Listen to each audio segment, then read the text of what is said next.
YouTube. How you doing? This is Pipe Radio again, and I just wanted to make this quick video.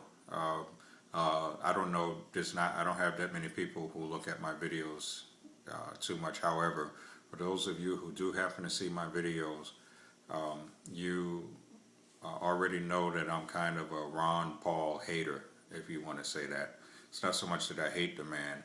Some things that he talk about seems to be very true, but it's very deceptive. And you can look at who he is and his actions and his associations, just like some of the hardcore right-wing Republicans and some of the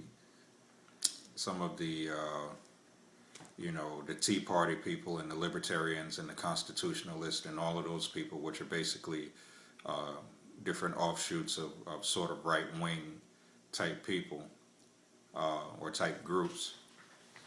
But they all kind of tout Ron Paul as their shining leader.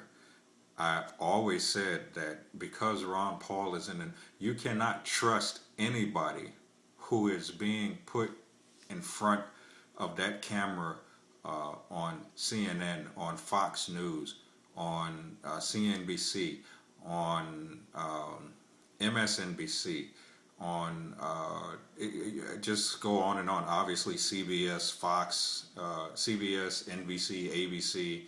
You can't trust anybody who's going in front of those cameras and who get a lot of airtime, especially about serious matters, are only there to deceive you.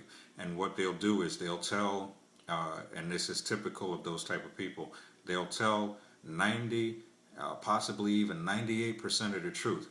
But what they'll do is they'll slip in 1% lie or 1% deception, and that 1% deception will be critical. And this is something that Ron Paul is doing.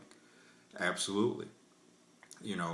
He talks about returning to the gold standard. He talks about smart money and returning to the gold standard and abolishing the Fed and all of these different things. But to tell you the truth, I've said this before in one of my other videos, there's no sense in abolishing the Fed. It doesn't even, at this point, it doesn't even matter because our money is so devalued that it's practically useless anyway. It only takes one good catastrophic event to collapse our whole economics system that's based on this money. It doesn't need to happen. One thing that he isn't lying about is all the government have to do is print their own money. It will never happen because there's never going to be a president in office, and we're never going to vote for the right combination of Congress people because we as Americans have been sensationalized with TV and media. And so we believe the sensation instead of following our common sense and our intellect. You don't even have to be particularly smart. All you have to do is open your eyes and look, and it'll tell you what you need to know. So it's important that we get what we need to get and what we need to do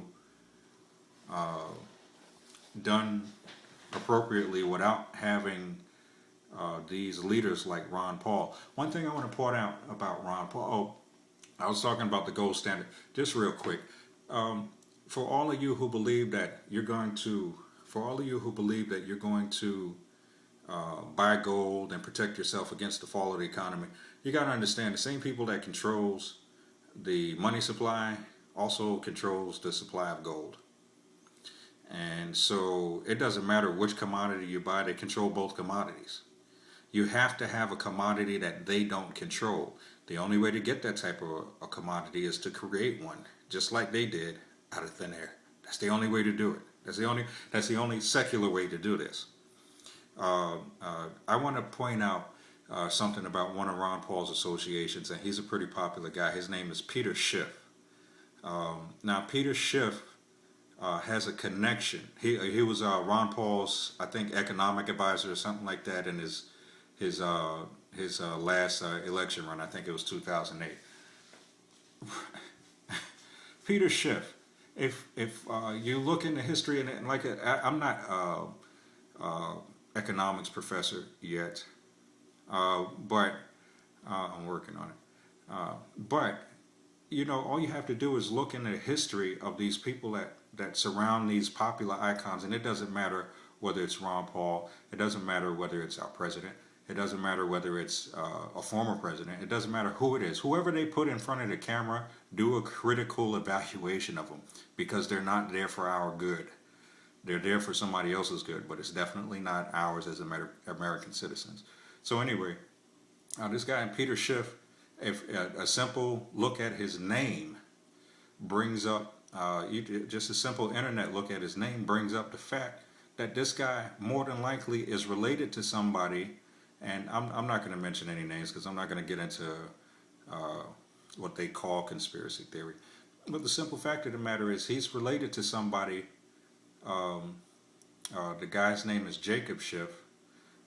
It's claimed that he's related to this guy, and this guy basically worked with people who were responsible for putting up a lot of organizations that have been extremely destructive, not only to our government historically since the for centuries now, but also socially, and especially to non-Western, non-white people. So and even white people. This is not about race, but the thing about it is that people, you got to be careful. You can't just automatically trust these people.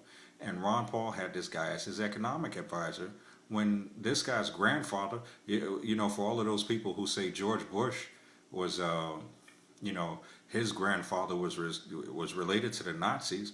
Well, Peter Schiff's grandfather was related to the guy who financed the Nazis or helped finance the Nazis. So, I mean, the idea now that, the grandson is this, and he's not an economist, and all of a sudden he makes all of these great predictions, and he's always on the TV, and he's always on the news shows. Come on, people, you got to use your mind. Listen, we have a beautiful thing right now in alternative media in terms of the internet. It's not going to be there long. Use it. Use your brain. And when the internet is gone, while we still have libraries, use the libraries too. Don't be stupid.